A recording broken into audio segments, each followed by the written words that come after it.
Hey folks, welcome to another edition of Fresh One from the Car Guru.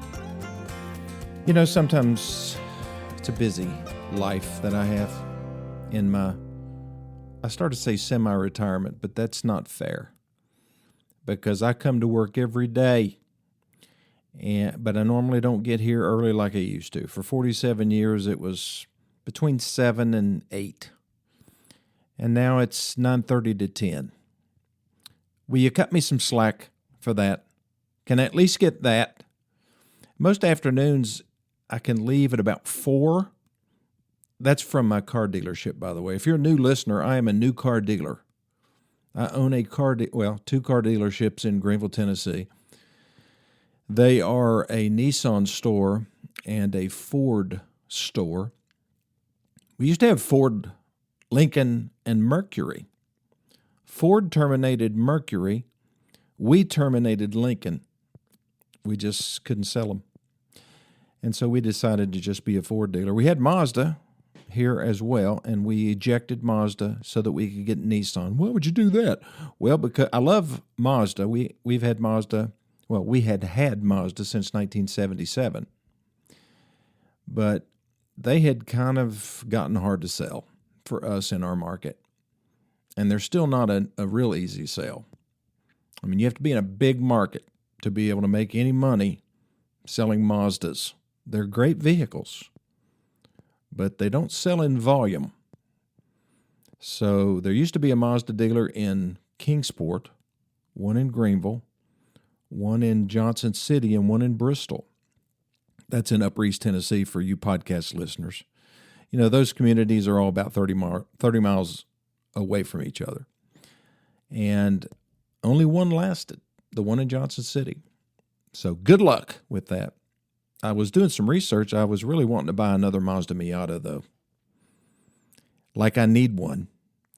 But I just love that car. I don't fit real well when I sit in it. I'm 6'3", and just from my eyebrows up is above the windshield. And then when I put the top up, my head, I have to lean my head to the right or left and kind of look sideways going down the road because my top of my head is smashed up against the top.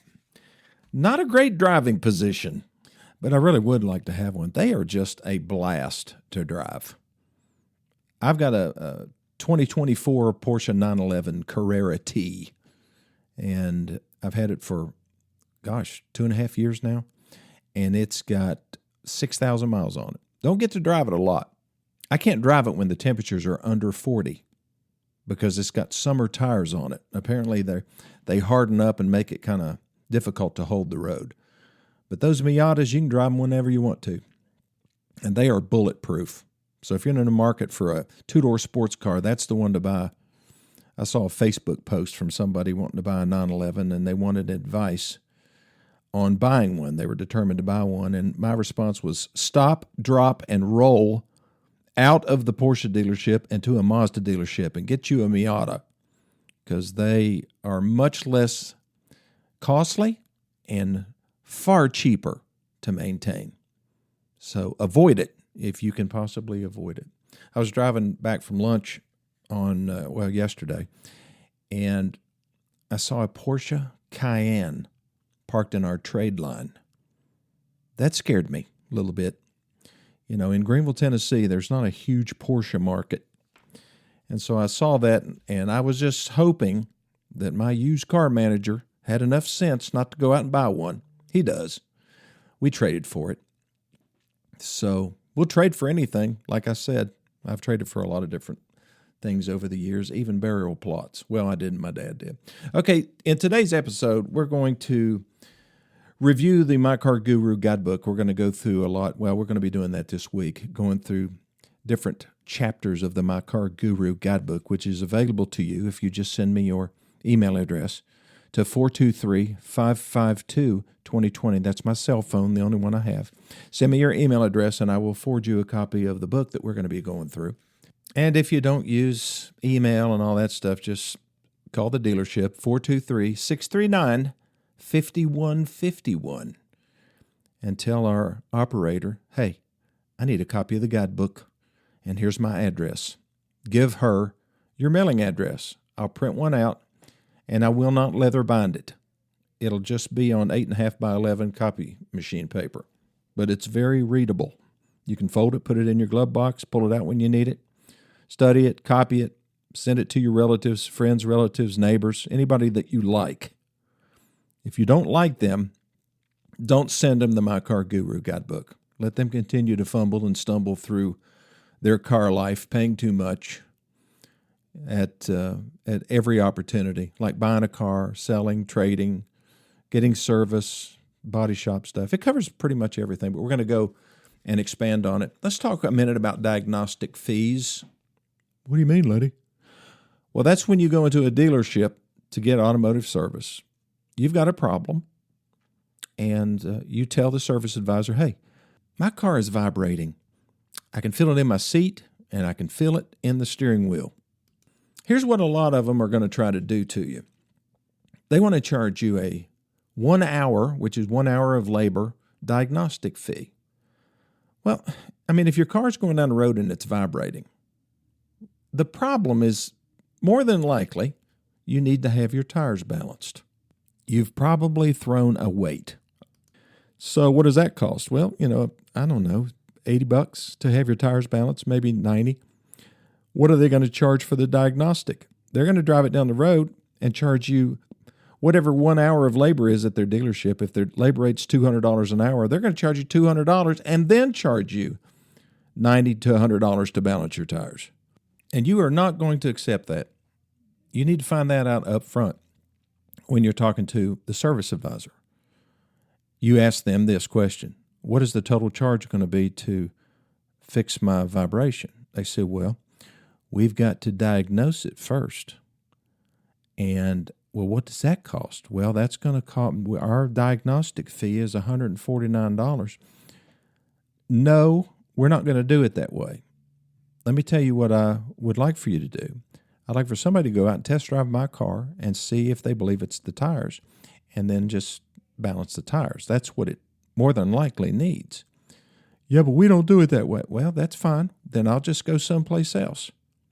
Now, I'm a regular customer here. Do you want me to walk out the door because you're going to charge me a diagnostic fee? Folks, you've got to push back on the diagnostic fee sometimes. Now, if you've got a check engine light, that's different. They've got to hook it up to a computer. They've got some, a skilled technician is having to take the pulse, the blood pressure, check your temperature, listen to your heart, kind of like the doctor's office. They've got to do a diagnosis. And there are complicated engine problems, transmission shifting issues. Sometimes there are other things like air conditioning systems. It takes a long time to chase down a short in a wiring system. Diagnostic charges are justifiable, but not when it's a straightforward thing like that. There's a lot of people paying too much to have that kind of stuff done. Okay, I'll take my first break. I'll be back in uno momento.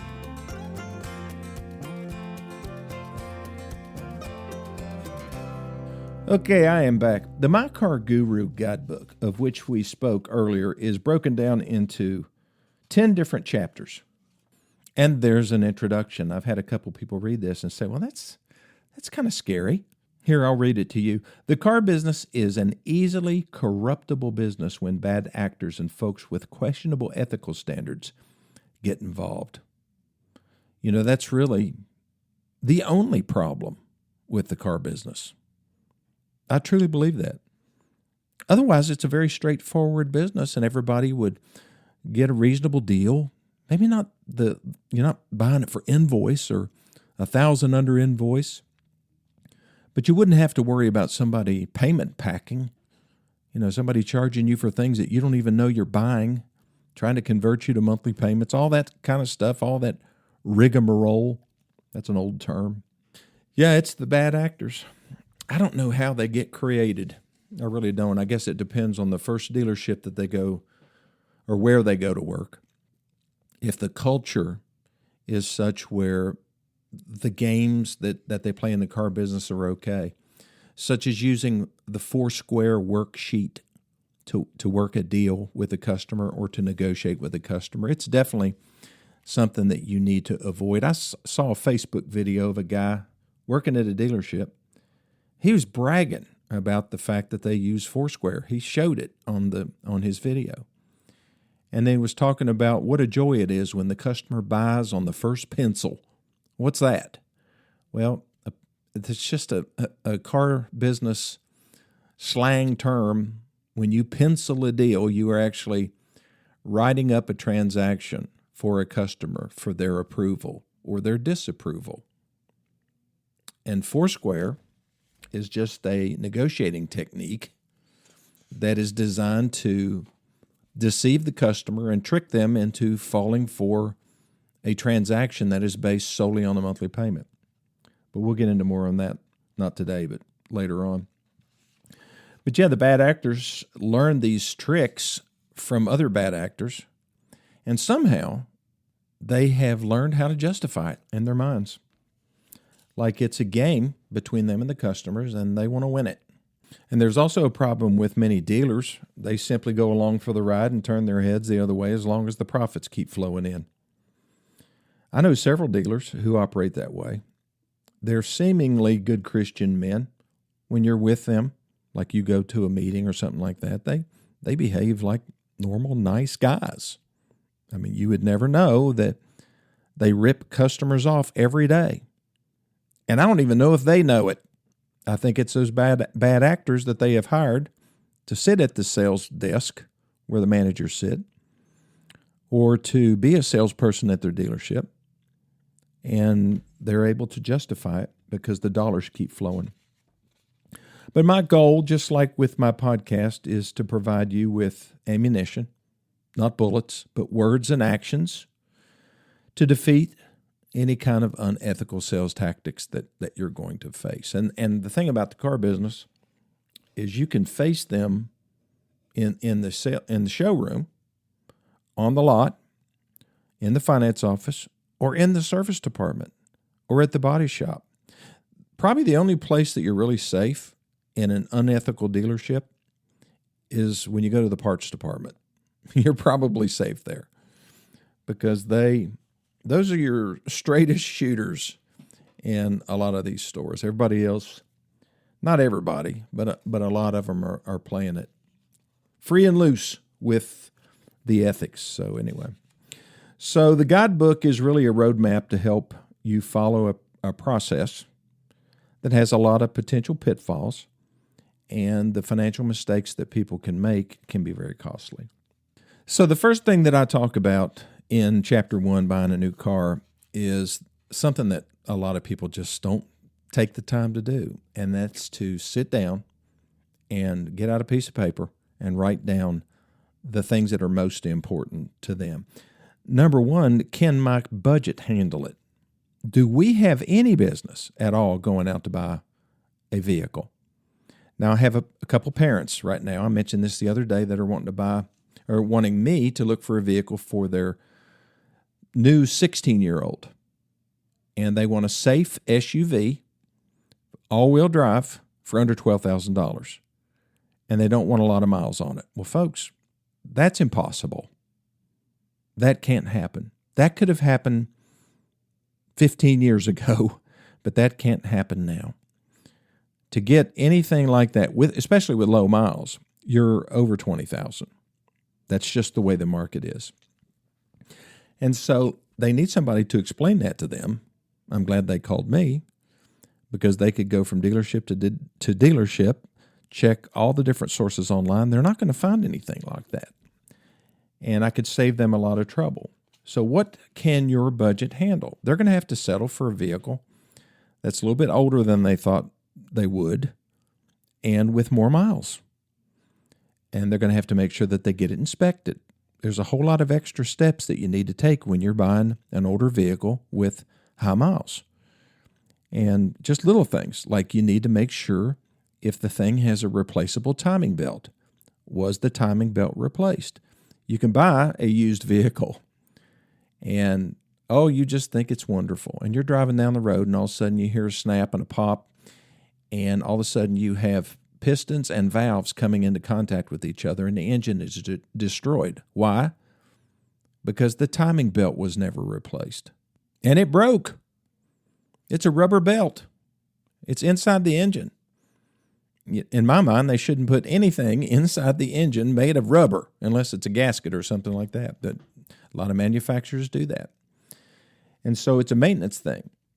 And if you buy a vehicle that has a replaceable timing belt, you need to make sure that it was replaced at the proper intervals.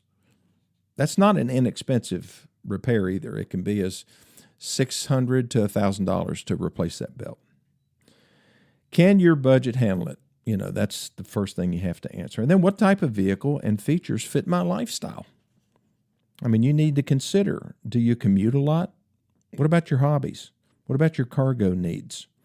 What about family size and comfort?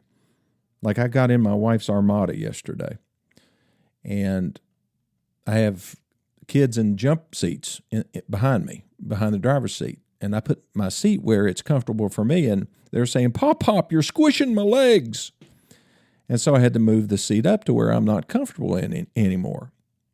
Imagine when that 6-year-old becomes 12. It's going to be even more of a problem. So that Armada would not work for us if we're going to be hauling the children, because I cannot drive in a scrunched up position. Hurts my legs. So these are things you have to take into account.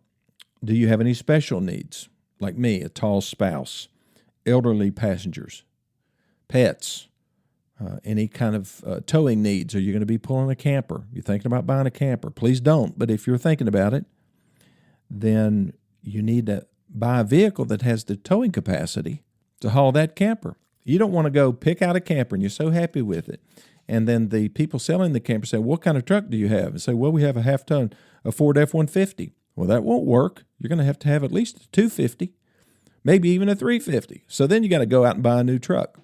Well, you're upside down on the one that you have. Plus, you're buying a camper that'll be worth half of what it is in 2 years. That's a really good recipe for a budget buster. Then you have to think about operating cost, fuel. Like I found out this Armada, I didn't realize this. This thing recommends premium fuel. What does that mean? Well, I can run it on unleaded, but I won't get as good a gas mileage, and it won't be as powerful when I'm towing. I'm not going to tow with that thing anyway. And it'll run fine. I've checked it out. It gets about 17 miles per gallon around town on regular fuel. If I burn premium fuel, it gets about 19. I don't care about 2 miles per gallon. I really do like the vehicle, except that I'm squashing my grandkids' legs. So, okay, and then also, what are your occasional needs? Vacations, hauling, long trips. Some of this can be met. I know a lot of people who buy the vehicle that they want, and then we go on vacation, they rent a vehicle, like from Enterprise, like a van, because they have a lot of people they need to take on vacation. I just wouldn't want to buy a vehicle and drive it all year round when really the only time that I need something with that kind of capacity is 1 week a year. That makes a whole lot more sense to rent something and pay a whole lot more as far as the overall cost, because, renting trucks and renting RVs, things like that, it's not cheap, but my goodness, it's a whole lot cheaper than buying one. I look at how many people have campers, and they sit out there for probably 11 months of the year, and they only camp 30 days. And boy, it's worth it, right? Well, not always. And I intended to go camping last year. We were going to go 5 times. We went once. Previous year, we went twice. I'm not sure I can justify that. Okay, I'll be back in just 1 minute.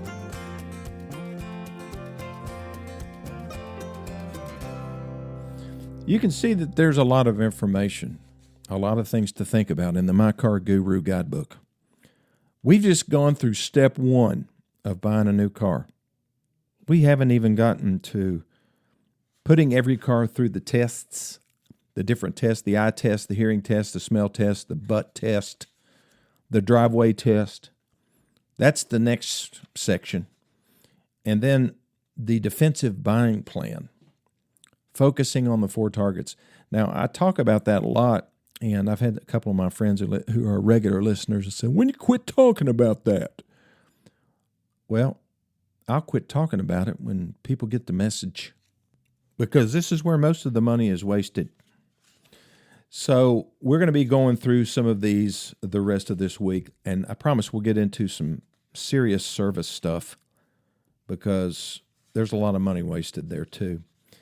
You know, and again, to me, the most important thing that a car buyer can do is develop a relationship with the people that you are doing business with. If you are a Honda buyer and you bought it from a local Honda dealership, then go back there for everything and honor those people with the truth, just like you expect from them. If they screw up, tell them and do it in a nice way. Speak to the service manager. If you get bad service, go speak to the GM, the general manager, or to the dealer.